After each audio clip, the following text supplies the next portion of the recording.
jolly good.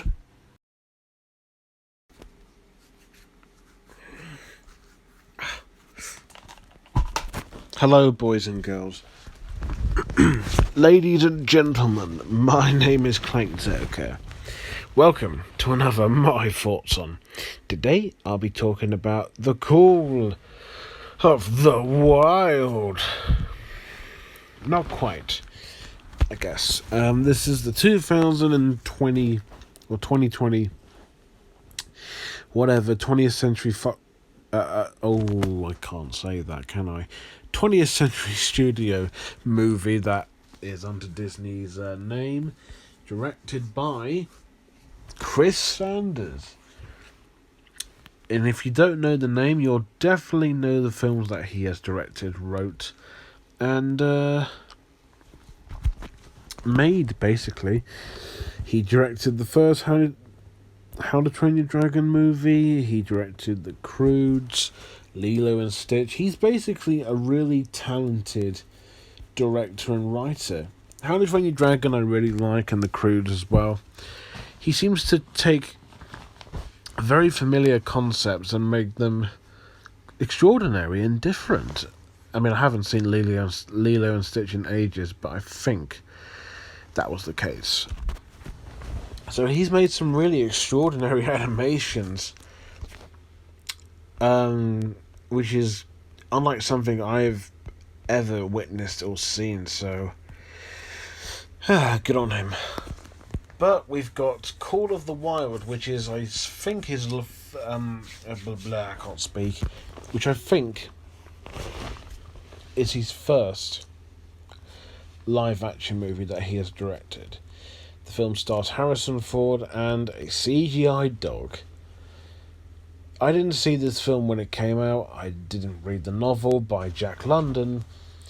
I've heard of it. The movie I've heard was kind of decent, and I was ready to like it. And it's on Disney Plus, obviously, because 20th Century Studios.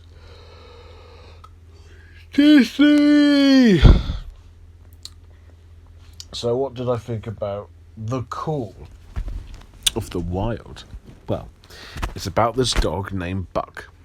Basically, he goes from owner to owner to serve his master. He goes from a rich snob to a sleaze mailman played by Omar Sy. Eventually to John Thornton played by Harrison Ford. And he is called upon to be with Harrison because he's lost his son and he wants to go on adventures, and he joins him. However, things are not tough things don't quite go well when he gets threatened by this snobby hunter freak guy bloke, Hal, played by Dan Stevens, until he comes across his own pack also. So Buck kind of really has to protect John at all times and pretty much be his friend for life. So basically it's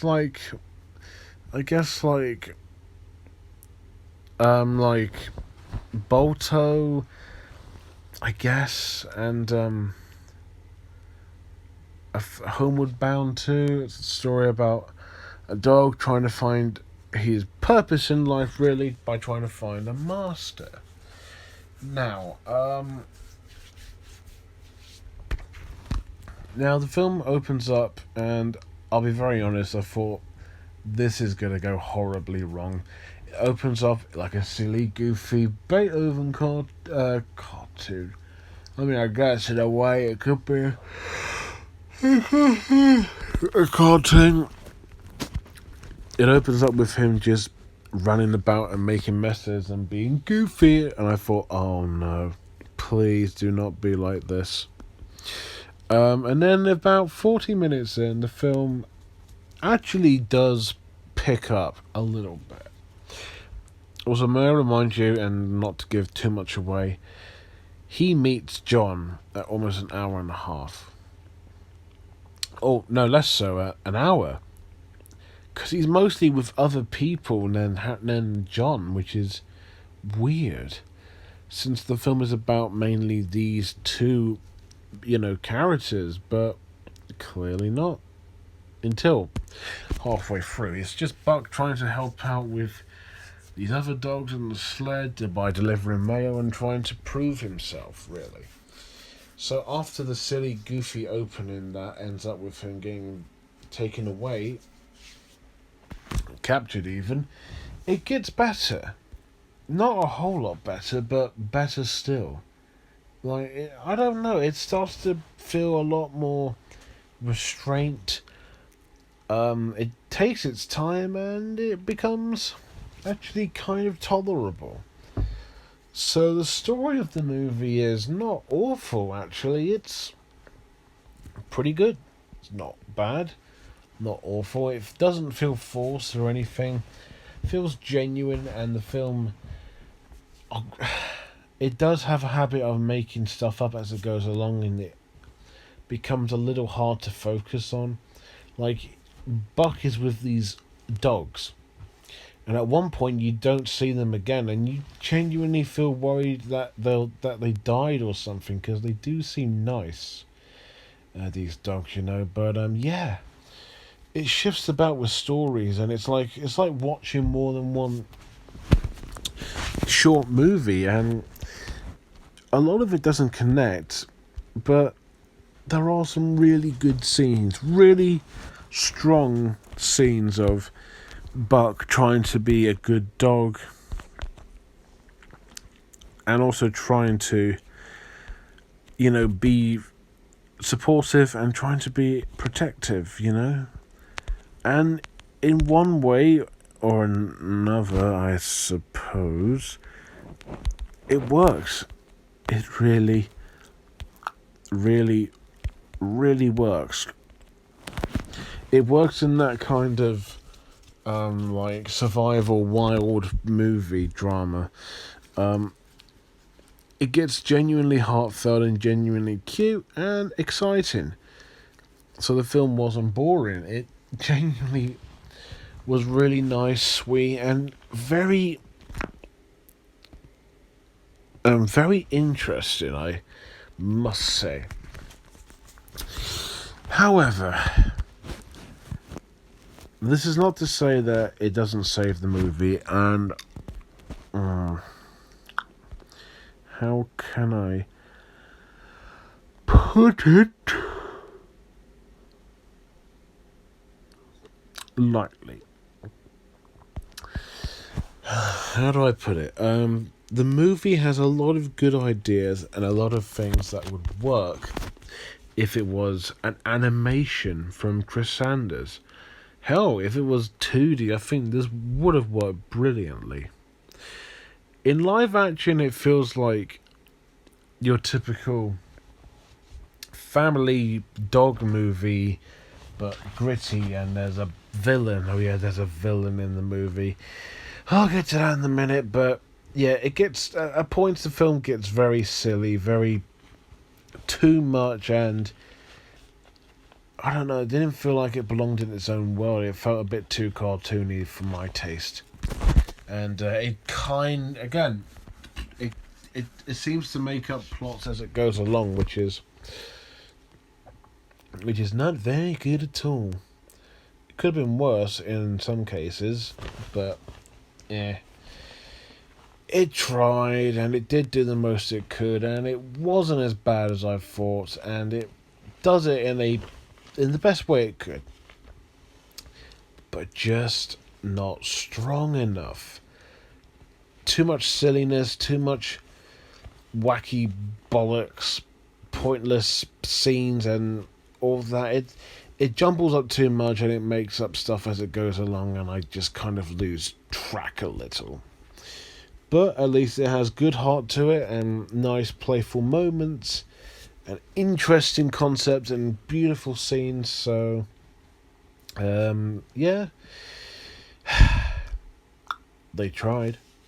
Visuals. Alright, let's acknowledge the elephant in the room, and that is Buck, the dog. You can tell he is clearly CG. Why didn't they use a real dog? Beats me. A real dog would have actually worked fine. And I get it that they have to use dogs.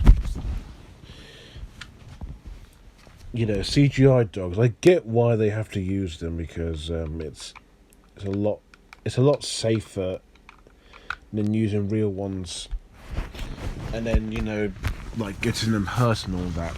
I guess kind of like a dog's purpose in a way. But Jesus Christ, this doesn't look like a real dog. It looks like a video game cinematic cutscene dog. Like, it doesn't look real. The textures don't really fit in with the live action segments, and whenever someone touches him or strokes him, it does not fit at all. It's not very good. However, I'll give the film this. At least it's more expressive than The Lion King. Even though The Lion King's the remake, I should call it The Lifeless King, because that's what it is really. But you know, the shitty remake, at least that film has realistic textures, even if it's not real. But this film actually has very expressive faces on the dogs, and it works. And animation-wise, it looks not too bad. It looks pretty decent, but it doesn't fit very well. It looks quite out of place and quite strange. And the dog's eyes don't look quite as doggish. It looks more human-y.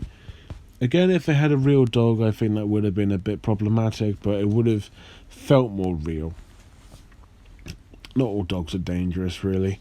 And besides that, it looks beautiful. It's a really nice, really atmospheric movie. It's set in a town in Alaska. There's woods, streams.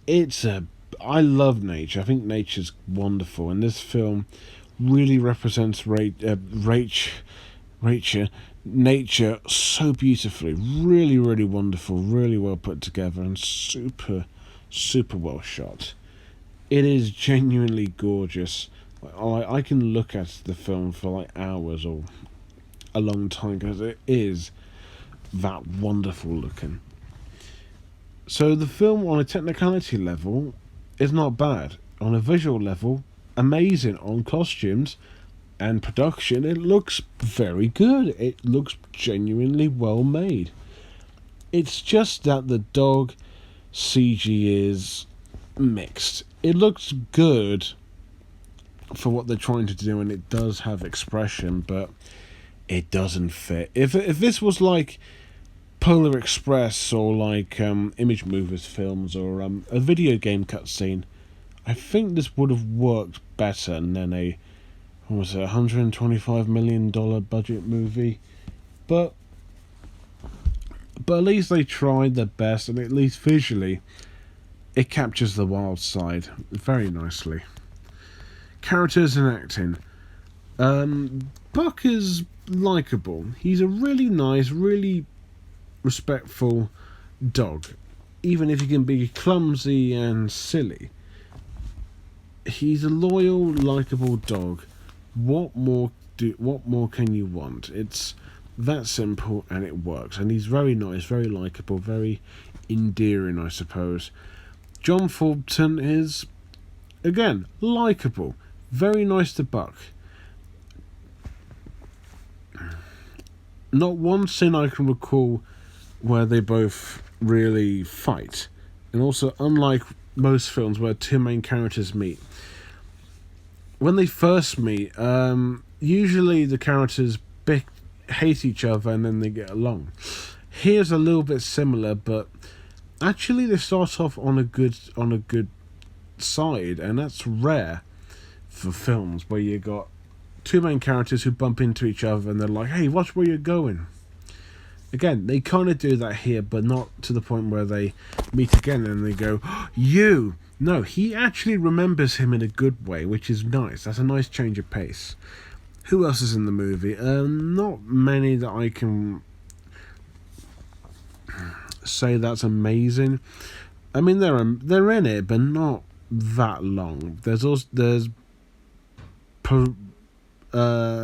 Perrault, played by Omar Sy, who seems very nice to the dogs, and he is quite funny and likable.